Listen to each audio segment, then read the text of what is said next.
Bonjour, c'est Cryptolyse. Aujourd'hui, on va faire notre vidéo fast analyse sur les cryptos que vous avez sélectionnés sur le Discord. Donc, vous avez sélectionné 5 cryptos parmi toutes celles que je vous avais proposées. Donc, nous avons aujourd'hui le fil, l'ICP, le OS, le HOT et le Wave. On commence tout de suite avec le fil. Fil, on n'oublie pas, c'est un projet qui est intéressant de décentralisation des stockages, mais qui a eu quand même des gros problèmes au lancement et qui malheureusement n'arrive pas forcément trop à plaire. On n'a pas énormément d'utilisation réelle de fil, donc ça se ressent aussi au niveau du graphique sur lequel on a une distribution qui est en cours en BCARST-SO, donc distribution de Wyckoff, à vocation d'avoir une chute, à savoir que normalement ce qu'on attend c'est un UT-UTAD avec des ATH, des nouveaux ATH. Est-ce que ça va être le cas avec la prise du BC ici? On peut avoir aussi des distributions sans nouveaux ATH, d'accord, avec juste prise du BC et retest, et avoir une cassure réelle par la suite. Donc là-dessus, il va falloir le garder impérativement en tête, surtout quand on regarde un petit peu le cours en lui-même. On voit que on a un effondrement du cours, on a quand même une stabilisation du cours ici, mais on a des très faibles volumes, donc ça montre que peut-être Phil n'est pas forcément très porté par les personnes en termes d'investissement, et on a un niveau d'extension de Fibonacci sur cette impulsion baissière, sur lequel, donc, première impulsion qui nous donne justement cette chute ici du ST vers le saut. On est à l'objectif au-dessus du 1,1, donc des 10% d'extension, et on a un objectif du coup des 1,1 qui se trouve à 4 $, que l'on garde en tête possiblement, pour avoir un cours qui retrace. Pour moi, on est quand même dans le dernier niveau de spot zone, on peut descendre plus bas, beaucoup plus bas, mais là-dessus ce serait après la black box, ce serait à voir où est-ce qu'on pourrait aller. J'ai pas de niveau malheureusement d'order block ou de liquidité à aller chercher, et on serait plus sur une forme d'effondrement. C'est pour ça que la partie fondamentale doit être à surveiller au niveau de fil, pour être sûr qu'on ait une utilisation réelle des données mises à disposition, parce que bien évidemment, si on n'a personne qui utilise le service, on n'a pas d'utilisation et des rewards intéressants pour le fil. On continue notre analyse avec notamment ICP. ICP, très gros projet Internet Computer Protocol qui est très important pour moi. En termes de technologie, ils apportent quelque chose qui est totalement différent du reste. Mais, gros défaut. La technologie demande à apprendre un nouveau langage, une nouvelle façon de développer, et ça ne fait pas l'unanimité du tout. Il y a un très faible écosystème, ils n'arrivent pas à recruter des développeurs pour construire des applications sur ICP, malgré le fait qu'ils ont inventé la notion de canister, une notion de décentralisation totale de l'utilisation du stockage, tout en ayant l'évolution et en tout cas l'exécution des applications. Non, le concept en lui-même est très intéressant, c'est une très belle réflexion, mais malheureusement ça n'arrive pas à convaincre. En tout cas, il n'y a pas suffisamment d'applications, il n'y a pas assez d'use case, et donc ICP justement essaie d'avoir une communication très sûre. Regardez, on est en train d'avoir une augmentation de nombre de transactions, des choses comme ça, mais on a très peu d'utilisation et d'applications qui sortent sur ICP, et ça se voit et ça se ressent aussi dans le cours, parce que si on regarde, on a quand même un cours qui chute. Clairement, je pense qu'ICP, on n'aura pas de nouvelle ATH, parce que nouvelle ATH est beaucoup trop, avec tout simplement une value qui est beaucoup trop haute par rapport à la max supply qui est en train d'être effectuée.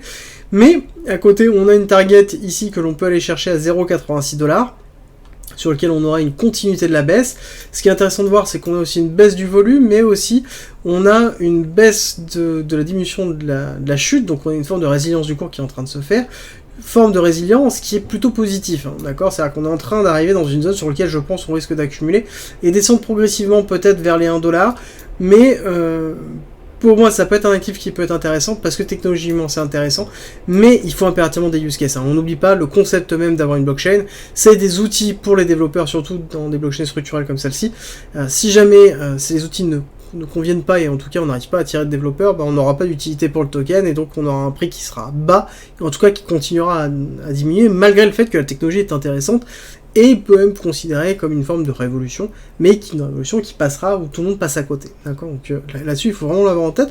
Est-ce que ça veut dire que le token est à jeter ? Certainement pas, ça veut dire que c'est un token à risque, forcément, et sur lequel on pourrait aller chercher en tout cas au moins des break-off structure mineures, sur lequel on pourrait aller chercher notamment cet objectif ici à 23 $, potentiellement aller rechercher cet equal high qui est ici sur faire un break-off structure avec un dépassement des 40 $, pourquoi pas en termes d'objectifs, court terme, moyen terme, mais impérativement surveiller le fondamental quand on est sur ce type d'actif, c'est très très important. Alors, à côté, nous avons EOS, pareil, projet très intéressant, qui est un fondamental OK, qui n'offre pas forcément de grosses révolutions, mais à côté, qui a beaucoup d'outils pour les développeurs, et un certain nombre d'applications qui sont déjà construites dessus, et en tout cas une roadmap intéressante.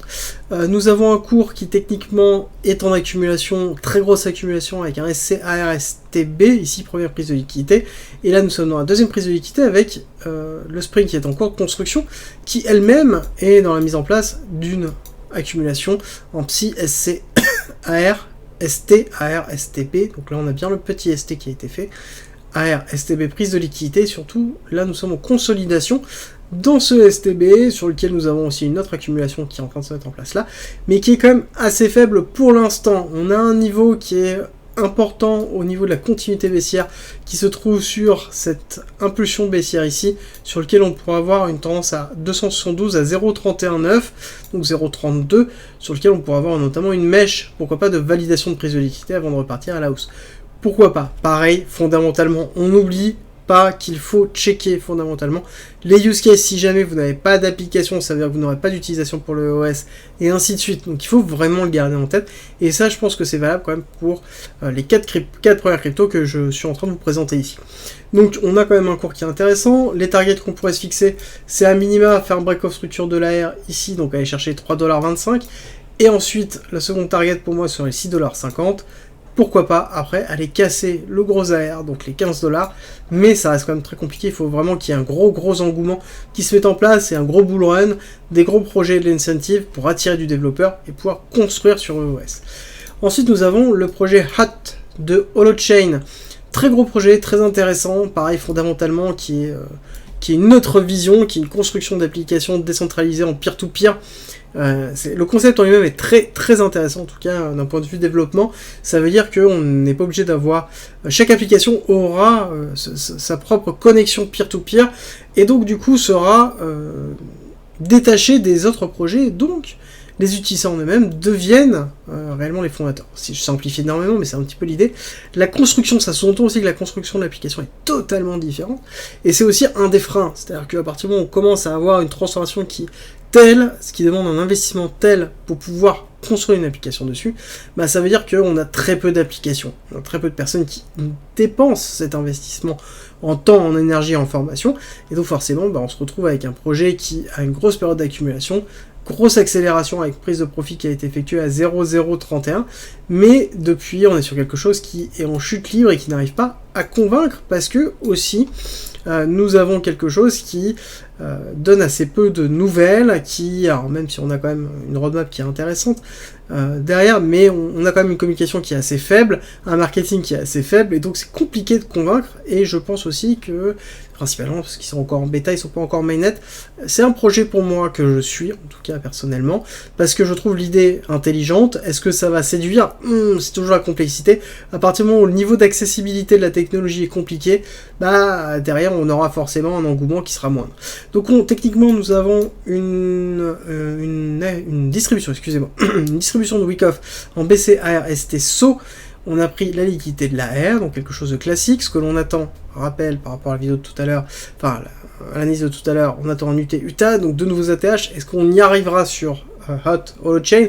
Techniquement, on pourrait avoir un UT à minima, mais on a aussi des distributions sans UT, on ne l'oublie pas, et donc du coup ça sous-entend que la partie fondamentale va jouer énormément. Pour avoir clairement un nouvel ATH, il faut impérativement avoir fondamentalement quelque chose qui est fort et qui emporte le cours. À côté, au niveau de ce cours, nous sommes dans une phase donc de la spot zone que je vous ai donnée, on est allé chercher notamment les liquidités qui sont ici, et on se rapproche de l'objectif 2 qui est à 0,016, sur lequel je pense ici que nous allons avoir, parce que là nous avons une accumulation, une prise de liquidité à minima sur ce niveau-là, et on a un autre objectif qui pourrait être ici la recherche de la fin d'accumulation, du retest avant le départ de l'accumulation, qui serait plus bas, qui serait ici, tac, à 0,058, pourquoi pas, pour aller chercher ce niveau-là, ensuite de repartir oui, ou à minima je pense aller checker ici c'était quoi le high, et cette liquidité qui était laissée à 0,070, enfin un petit peu au-dessus de 0,70, et ce que j'aimerais bien aller prendre, c'est l'equal high qui se trouve ici, très haut à 0,016, 0,017 sur lequel on pourrait avoir un travail du coup. Après, un nouvel ATH peut-être, ça me semble quand même compliqué dans l'état actuel, il faut suivre le fondamental, pourquoi pas dans du long terme, mais à ce moment-là, il faut impérativement que la technologie continue à se développer, que le développement continue à se financer, et que derrière, on commence à avoir des utilisations et des use cases, parce que forcément, les derniers arrivés vont avoir moins de place pour pouvoir le faire. Certes, on est encore loin d'être le dernier arrivé, mais on va avoir aussi d'autres technologies qui vont apparaître, qui vont peut-être faire plus d'unanimité, attirer plus de développeurs, et c'est pour ça que plus on a un actif qui tarde à prendre de la communauté et un écosystème, à créer un écosystème, plus c'est compliqué derrière, et donc plus il faut avoir quelque chose de fort techniquement pour attirer les gens. On continue, on termine l'analyse avec le Wave, projet très intéressant, sur lequel on peut dire qu'il y a une caractéristique au niveau du Wave, c'est la volatilité. On a un actif qui est excessivement volatile. Nous avons une accumulation qui s'est terminée ici en novembre 2019, sur lequel on a fait un retest, deuxième retest, et on a commencé à partir derrière en oscillation, sur lequel on a laissé un schéma propre, très très propre de distribution de Wyckoff en BC, ARST, SO, UT. Je vous avais donné cette spot zone en vous disant attention, là on est quand même dans une zone très intéressante pour le Wave.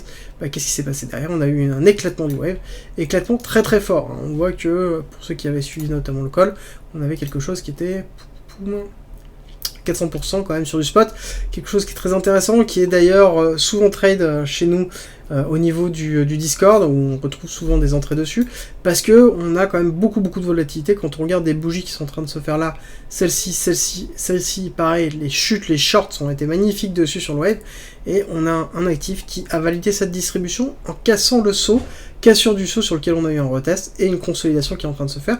Consolidation qui est très intéressante parce que on a réellement un cours qui a des réactions haussières très fortes. On voit que là on est en train de refaire une accumulation, donc potentiellement on va repartir à la hausse. Est-ce qu'on peut redescendre encore plus bas? Je pense que oui, on peut aller checker ici l'order block qui se trouve dans cette zone là, qui se trouve dans les 3,50$, un petit peu en dessous des 3,50$, on peut descendre, hop, tac, jusque pour moi 3$, un petit peu en dessous de 3$, sur lequel on pourra avoir enfin une mèche qui va chercher la liquidité, avant que possiblement, allez, on peut aller jusqu'aux 2$, parce que là on a un equal low qui se met en place au niveau de la validation du retest de l'accumulation, sur lequel on a eu après le départ de cette première accélération haussière. Pareil, ici on voit qu'on est allé la chercher, donc pourquoi pas aller chercher ici, d'ailleurs on va la noter. Ce que je l'ai pas noté, c'est pas bien, on la note, tac. Pourquoi pas aller chercher ici ces 2$ pour aller repartir potentiellement à la hausse. Objectif pour moi, premier, c'est aller checker cette liquidité qui a été laissée en attente à 11$, très important. Et après, ça va être beaucoup plus compliqué. On va aller chercher les 17. Et on a un order block qui nous attend ici dans les 30$, sur lequel on pourra avoir après une consolidation basse et repartir à la hausse, qui me semblerait tout à fait logique, notamment pour cet actif. Rejoins le Discord, c'est un lieu unique qui réunit toutes les informations sur l'investissement, le trading, la crypto-monnaie et la blockchain. Tu y trouveras notamment toutes nos annonces, une bibliothèque remplie d'informations mises à disposition gratuitement pour tout comprendre, des salons de discussion pour pouvoir progresser ensemble sur la crypto-monnaie, la blockchain, le minage, la fiscalité, la DeFi bien évidemment, et ensuite l'analyse technique avec la partie débutant, expert, sur les indices, sur même le trading en général. Ensuite tu as la partie communautaire avec nos signaux bien évidemment, et ensuite les services communautaires, donc de la communauté à la communauté, ainsi que les annonces de recrutement et des salons de discussion pour discuter de chacun des coins, de tes coins préférés. Ensuite, en étant membre du Discord, tu as accès à cryptolist.fr avec plein de guides écrits mis à disposition gratuitement, ainsi qu'un ensemble de vidéos mises à disposition gratuitement, sur lequel tu vas y retrouver plein d'informations pour pouvoir te former notamment sur la psychologie, la DeFi, l'investissement, le trading, l'analyse technique bien évidemment, ainsi que les futurs, la gestion des futurs, construire sa propre stratégie, comprendre la technologie de la blockchain et encore avoir accès aux lives, tout simplement rediffusés, qui sont sur le Discord où on traite justement de sujets d'actualité, on discute ensemble et on va plus loin. D'ailleurs, si tu veux aller plus loin, le premium est à disposition et n'hésite pas à nous rejoindre sur le Discord et à poser des questions dessus, tu auras toutes les informations. Si tu aimes mon contenu, like, partage et abonne-toi, ça m'aide énormément.